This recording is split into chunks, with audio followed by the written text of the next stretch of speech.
Okay, so um, I opened it up, and this is what's wrong with it. Everything here is charred.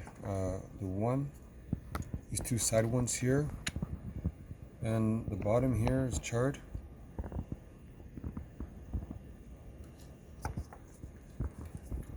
And the top.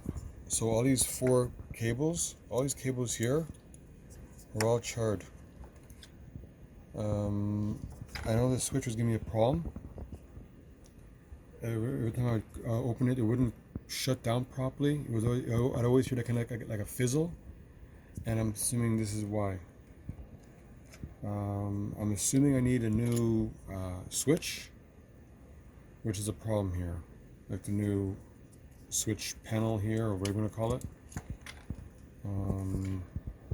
Wow, man, that's not good. If you can tell me why this happened, I hope maybe you guys should. I'm not saying a recall on your items, but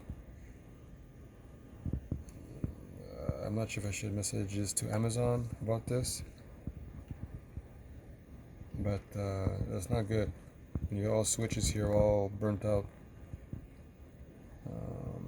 Yeah, so I don't know why this happened. It's been like doing this for a good few weeks, and now that's it. It's not working whatsoever. So that's it.